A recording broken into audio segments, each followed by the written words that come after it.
Hello, good people. This is your goat Minyari coming to you from the pet-tastic world of Chimeraland. And I'm going to start a new series here called Pet Parade. Help me meet my quotas for the week.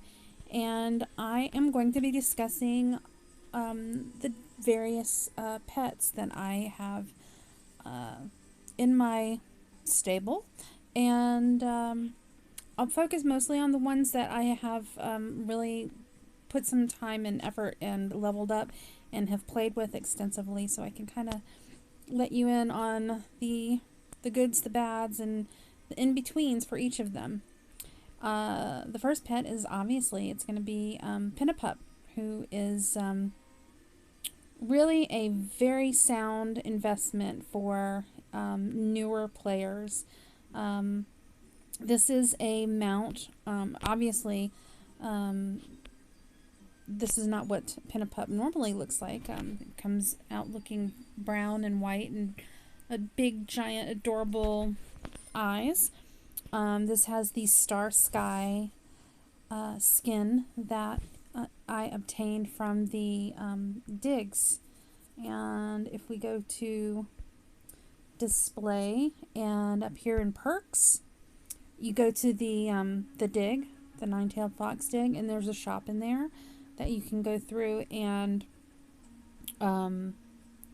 you buy things with either fleet feathers or silk. And there's some other kind of currency that you can get in there, but I'm not really sure how to acquire it.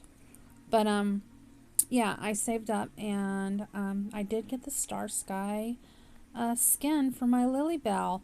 She's no longer white. I kind of made her pink to match the sakura blossoms that are around the clan house. But let's get into it and let's talk about how to create a Pinnapup first, and why Pinnapup is so great, especially for newer players. Alright, so to start off, we'll run in and go check out the elixir maker, because that is where you get the pill to create a Pinnapup. There's like 3 very basic starter pets to look at. One of them is the Stagisis, which we can talk about that at a later time. The Pinnapup, and then the mink rat, which you get the mink rat through, I believe it's through the clan shop. Although you can also buy it from the regular shop as well, which is not there. It would be under pet. And you can get the pink mink rat evol powder for 33 rubies, or you can get it from the clan shop, and we'll get to that in a minute. But or actually we'll do it at a later date, because we're going to talk about mink rat later on. So to get the Pinnapup evol pill, you're going to need 8 Scorpion King stingers, which comes from the pinch peons, as well as mong peons. You're going to need 8 of the newt fats. Newts are found on East Mount solely, and they're a tough adversary. You gotta stay away from their mouth. Don't get hypnotized by the by that red dot, because that newt will one-shot you. And then the centipede skins, which comes from silk hoppers. And then of course you need 8 Chimeraland beast hides, which you will get just by getting the other ingredients necessary. You can also buy all the stuff off the auction, but these beasts are manageable for upper level players. And if you need help, just call out and go to the global chat and ask for help, or ask in your clan, And if you don't have a clan, I do. Come see me. I'll help you. Even if you don't join my clan, I'll help you. But yeah. So those are all very easy to get ingredients. The other thing that you want to look at with the Pinnapup is tasty meals. Pinnapup's favorite meal is the succulent ox marrow. Also, sparrow beak or stir-fried broadalope. I don't really bother with the orange ones because those are not easy to acquire. I'm not sure where the sparrow beak comes from. I don't know if it's a sparrow dact or might be from like a ghost sparrow moo or the sparrow moo. And then of course the Chimeraland one-pot dishes. But the important one is the succulent ox marrow, which when we go to your kitchen, check out your tasty menu on your level 3 stove, and I don't have the ingredients, so I know it's going to be in gray. Here we go. Succulent ox marrow requires divider bones, which come from the Stone Eppos over in Southmount, and a Chimeraland beast hide. You're going to need some dew, and then some common fish. So, yeah, it's not too bad of a menu. I have not made a lot of these, just simply for the fact that I have not hunted very many Stone Eppos. Obviously, I only have five divider bones. But, so that's the tasty meals for the Pinnapup. Not too bad, but I haven't really taken advantage of creating those tasty meals for Lilybell because of the need to go to Southmount to hunt and whatnot. And now I'm really focused more on other pets. Lilybell is still a great pet. I am at 46,000 Chimeraland power, and I still use Lilybell, especially if I'm in a situation where I really just want to do single target damage. If I don't want to aggro other creatures nearby, Lilybell is great because she doesn't really have any AoE. I have not, if you look over here at the attack quality, 75, 70, 71, I have not given her a lot of Chimeraland dishes, so I really haven't expanded her attributes too much in that way. But I have given her a buttload of eggs so that I could get her to legendary, and I'm only 2 essences away from getting her to illustrious, which is a goal, but the last 2 eggs are not easy to come by. I don't really enjoy fighting the flying creatures, and the first one calls for some really difficult fights: Hagpie, Gripperbird, Startlewing, Sparrow Moo, Ghost Sparrow Moo, Sparrow Dact, Batnix, and Noble Quetzal. I don't know if I could solo. I mean, I can solo a Cicada, so I'm sure that I could probably solo a Startlewing, Sparrow Moo, Ghost Sparrow Moo. I could probably do all those. I'm not sure if I could solo a Hagpie. They usually spawn in terrible places, so they're just not fun fights. They're very stressful, and so those eggs are not looking good. And then the last one, even worse. I don't know if the winged dragon is a bone dragon. But I don't think I've ever seen a winged dragon. I'm pretty sure I could solo an ice bug, and probably, I don't know if I could solo an ice fox or not. But all of those are terrible options. I'm probably just going to have to buy the the eggs for this one off the auction house. So there's that. The attacks that she has,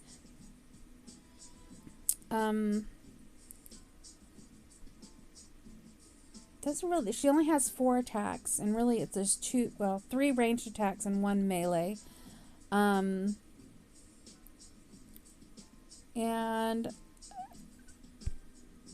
she's a very strong pet, obviously, at 32,000 power. Her best feature is her armor pierce at 720. I know that my Jade Fox is like 636. My Dragon Horse is like 616. My Serpent is only 58. And my Worm is 16. So Lilybell is my best for armor pierce, so I would really use her for something like she'd be great in a Stodal fight, or the Lobcray fights, maybe even, like, I don't know if she'd be like better or worse in like a situation with like Elebors, but something where, you know, armor pierce is helpful. She's my best. She does have great attack, so she's a solid fighter. And again, it's like something that I would you know, hold her up against most of my other high level pets that I've really invested some time and money and effort into. So that's about all I have to say about Lilybell right now. I love the Pinnapup. I think it's a great choice for newer players. It's a game changer of a pet. Once you have the flying ability, like, the whole world really just opens up for you. And the hover pet is, I'm not going to say it's superior to the other pets. Like the Jade Fox is probably the fastest, as I understand it. I don't know if a Startlewing is faster than a Jade Fox or not. I have heard that the Jade Fox is definitely faster than the Dragon Horse.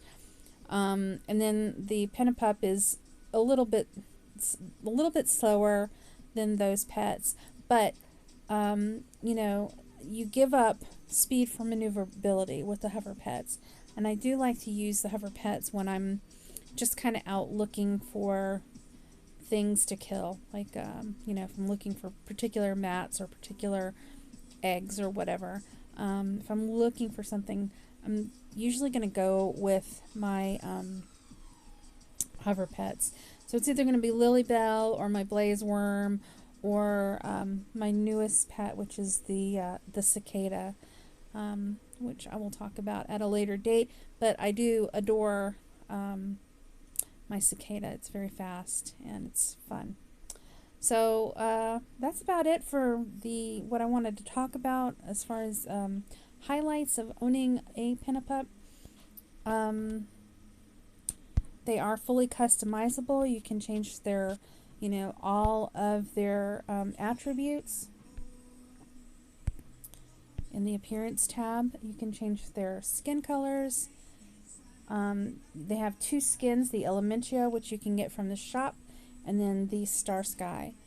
And I'm not going to touch anything because, well, I don't have to save it, but here's Pinnapup as intended. And you know, this is fully customizable. And then the Star Sky is the most recent one that I got. So you can change the ear size, the tail size, all that good stuff.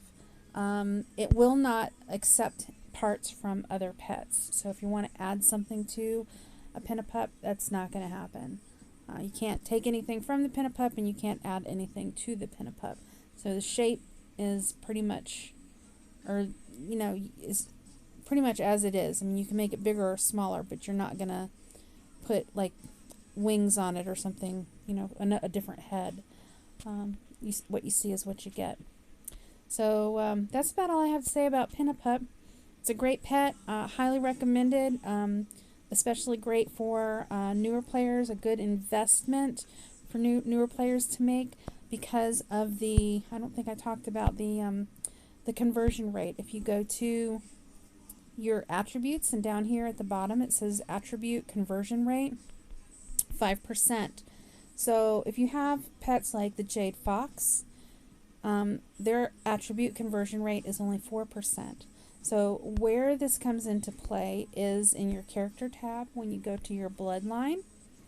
Right now we only have 5 pets. I do understand that in the future we're going to get 7, but that's a rumor at this point. I can't say that's going to happen for sure. But really you want all of these slots to have 5% conversion pets. Everything else is kind of, you know, I don't want to say it's a waste, but like a good example would be my Roxanne.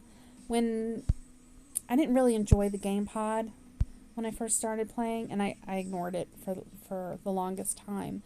And then my friend Tuli came and he kind of showed me like all the great things that you can get from the game pod. And by then I was like level 50 something probably. And I just went in and blasted through the game, like all of the capture trials and all of the, which was it? The devouring trials, I think. And I got all of those awesome maturity pills. I had so many maturity pills. I was able to max out Lilybell. I also maxed out Roxanne, which is my Jindipelta. I got her maxed out, and then I also put a lot of points into my Stodal. And if I had known then what I know now, I probably would not have done that. Those were mistakes. These two. Although I will say that my Jindipelta is a really great pet, and I will be discussing her later. And the Stodal, it's fun, but it's I don't really use it a lot except for to gather clay, pretty much.